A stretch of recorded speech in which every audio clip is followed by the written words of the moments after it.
Assalamualaikum warahmatullahi wabarakatuh.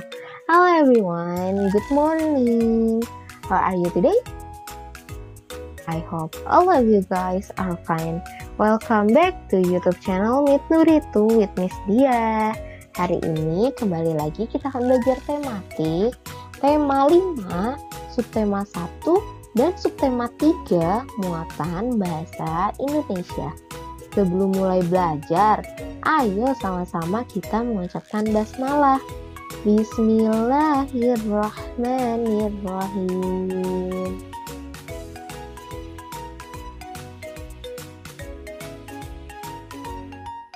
Mengenal formulir kegiatan. Formulir adalah secari kertas yang berisi pertanyaan-pertanyaan tentang data diri. Umumnya, data diri yang harus diisi dalam formulir antara lain nama lengkap, tempat tanggal lahir, umur, kelas, alamat, dan hobi. Data diri di dalam formulir disesuaikan dengan jenis formulirnya.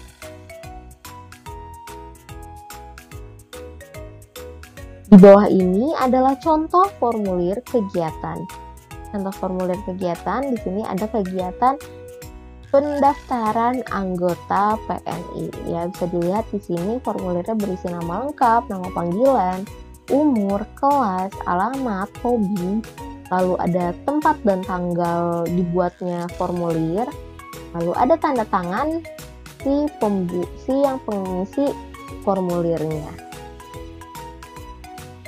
Selanjutnya ada petunjuk mengisi formulir. Petunjuk yang pertama, formulir diisi dengan kolom yang harus diisi. Lalu, umumnya formulir dilengkapi dengan petunjuk pengisian formulir. Tujuannya untuk memudahkan pengisi formulir dalam mengisi formulir. Jadi, petunjuk mengisinya itu biasanya tergantung dengan formulir apa yang mau kita isi. Di situ ada nama-namanya. Nah, untuk yang poin pertama itu diisi dengan kolom yang harus diisi. Seperti nama harus diisi dengan nama, tempat tanggal lahir harus diisi dengan tempat tanggal lahir, dan sebagainya. Nah, berikut ini merupakan contoh dari formulir pendaftaran anggota PMI tadi dengan petunjuk pengisian formulir. Ya, seperti yang tadi Miss Dia bilang, setiap formulir itu biasanya lalu diberikan petunjuk pengisian formulir.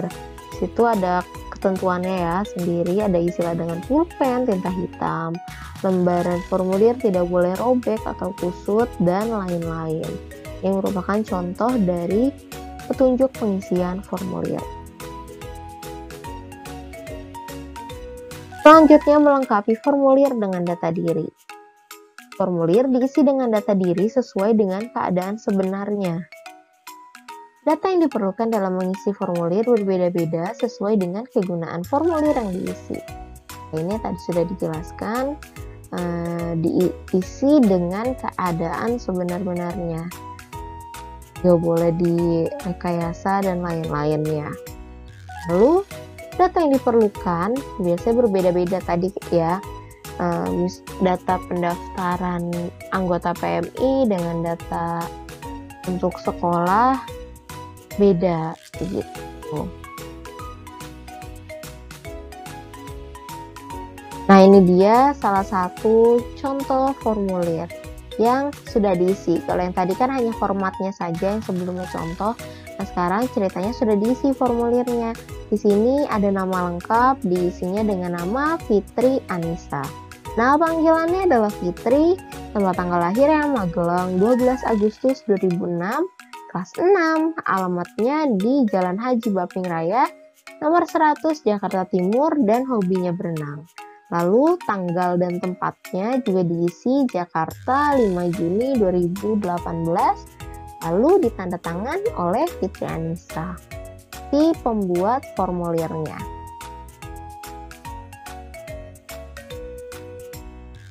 Mengidentifikasi jenis teks formulir. Formulir digunakan dalam kegiatan operasional suatu organisasi atau perusahaan. Salah satu contoh formulir adalah formulir pengiriman barang dan formulir pengiriman uang. Formulir pengiriman barang biasanya terdapat pada perusahaan ekspedisi, dan formulir pengiriman uang terdapat pada bank atau perusahaan pengiriman uang.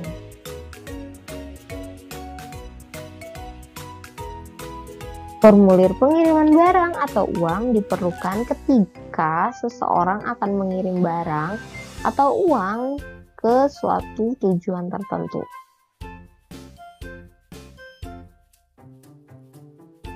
Informasi-informasi yang harus diisi pada formulir pengiriman barang yaitu ada tanggal pengiriman, nama pengirim, alamat dan nomor telepon pengirim, nama penerima, alamat dan nomor telepon penerima, jenis barang, jumlah berat barang, biaya pengiriman, serta catatan jika diperlukan.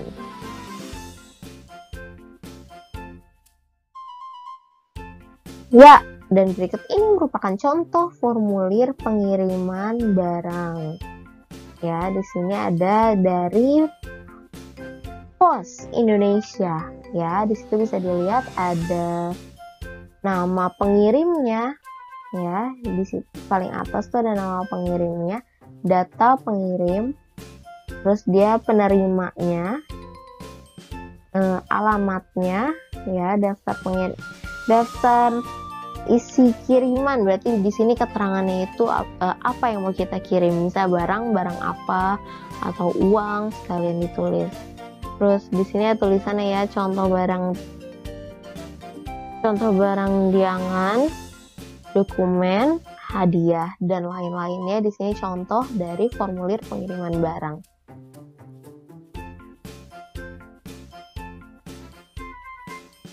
Selanjutnya mengisi formulir lembar jawaban komputer atau LJK.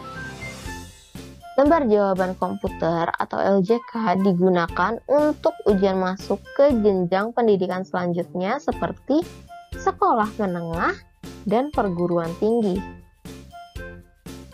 LJK adalah formulir isian berupa kertas yang akan diolah dengan komputer, dan pemeriksaan LJK memerlukan alat pemindai. Menggunakan LJK mempermudahkan pemeriksaan dalam memeriksa jawaban peserta ujian. Ya, jadi kalau LJK ini biasanya digunakan untuk ujian-ujian. Jadi misalkan sudah kelas 6 sekarang. Nanti kalau misalnya mau melakukan ujian untuk memasuki jenjang yang lebih lagi dari SD sekarang, itu biasanya menggunakan LJK. LJK itu nanti dikoreksinya menggunakan alat pemindai pada komputer. Jadi nanti otomatis diperiksanya dan keluar otomatis juga nilainya, seperti itu. Nah, ini dia contoh dari LJK ya. Di sini ada namanya tuh ntar ditulis di eja, namanya siapa, misalnya dia. Di sini tulis di atasnya dia, terus kita hitamkan D, Y, A, H, dan lain-lainnya. Di sini ada tulisannya. Dalam LJK biasanya terdapat kolom-kolom berikut. Petunjuk tuh yang ada di sini nih. Ini petunjuk untuk mengisinya nanti bagaimana. Lalu nama peserta ujian, nama ada di sini nih, yang kotak-kotak ini besar. Nih, nanti seperti yang tadi Miss dia bilang, dihitamkan huruf-hurufnya. Lalu nomor peserta ujian, di sini juga sama.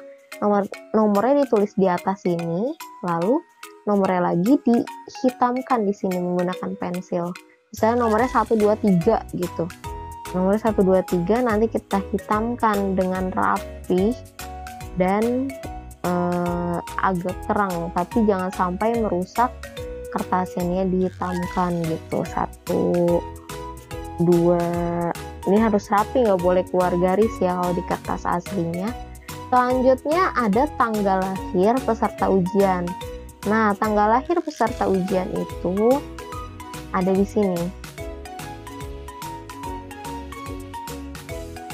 Tanggal lahir ini ada di sini, kotak sama misalnya tanggal berapa, bulan apa, tahun berapa. Tahunnya ini kan cuma ada 2 kotak, berarti nanti yang ditulis cuma 2 angka terakhir. tahun lahirnya. Misal tahun lahirnya adalah 2006. Berarti yang ditulis adalah 9, yang ditulis adalah 0 dan 6 saja. Maaf, 0 dan 6 maksudnya. 2006 ya, kalau 2006. Kalau misal 2007 bisa tulis 0 dan 7. Jadi 2 angka di belakang, yang paling belakang saja. Kalau kotaknya cuma ada 2. Soalnya ada juga beberapa LJK yang kotaknya ada 4, jadi bisa nulis semuanya 2006. Berarti tulisannya 2006, tulis semua. Terus masih sama dihitamkan nanti di sini angkanya.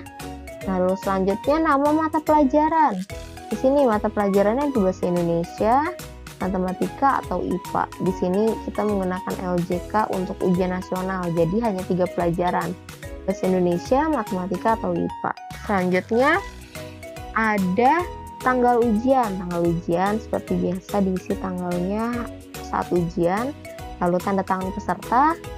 Tanda tangan peserta nih di sini, di kotak yang kosong ini, terus ditulis nama lengkapnya dengan kapital. Lalu yang terakhir ada pilihan ganda untuk jawabannya. Nah, kita menjawabnya di sini nanti nih, di kotak yang paling bawah ini. Kalau nomor 1 jawabannya B, berarti nanti kita hitamkan kotak yang B, dan sebagainya.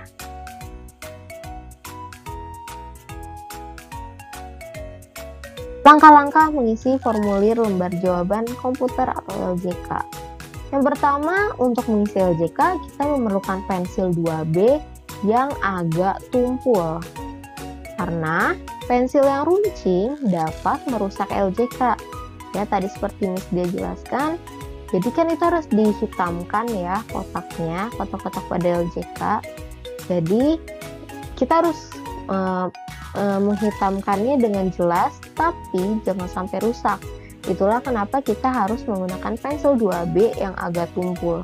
Karena kalau misalnya yang runcing, nanti bisa-bisa dia tembus ke bagian belakangnya, atau bahkan bisa sampai sobek. Nanti kalau udah rusak, tidak bisa kebaca jawaban yang ada di komputer itu. Alat pemindainya tidak bisa membaca jawabannya.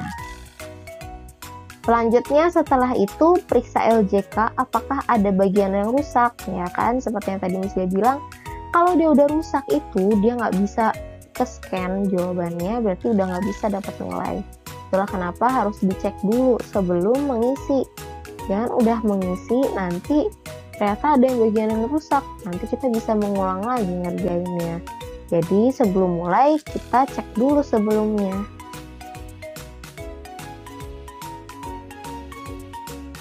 Selanjutnya langkah yang ketiga, jika tidak ada bagian rusak, kita dapat lanjut ke tahap pengisian identitas seperti nama, nomor ujian, tanggal lahir, tanda tangan, dan mata pelajaran ujian.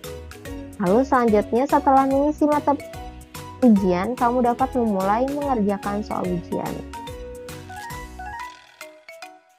Membuat dan melengkapi formulir. Kamu sudah belajar mengisi formulir sesuai data yang sebenarnya. Sekarang ayolah coba membuat formulir dan melengkapi dengan data yang sebenarnya. Untuk memudahkan kamu, perhatikan beberapa contoh formulir berikut. Di sini yang pertama ada formulir pengiriman barang dalam negeri, lalu selanjutnya ada formulir lomba pembuatan media pembelajaran berbasis TIK 2011. Di sini ada formulir pendaftaran lomba cerdas cermat ya. Di sini ada nama, identitas diri, nomor telepon, nomor alamat sekolah, rumah, jenis lomba yang akan diisi, dan lain-lain. Lalu sebelahnya lagi ada formulir pendaftaran lomba azan, ada nama, umur, kelas, sekolah, dan lain-lain. Okay, that's all lesson today. Thank you all for your attention. Kalau ada yang masih bingung, bisa langsung ditanyakan ke Miss Dia. Kurang lebihnya mohon maaf. Mari sama-sama kita tutup pembelajaran kita pada hari ini dengan mengucapkan hamdalah. Alhamdulillahirabbil alamin. Wassalamualaikum warahmatullahi wabarakatuh.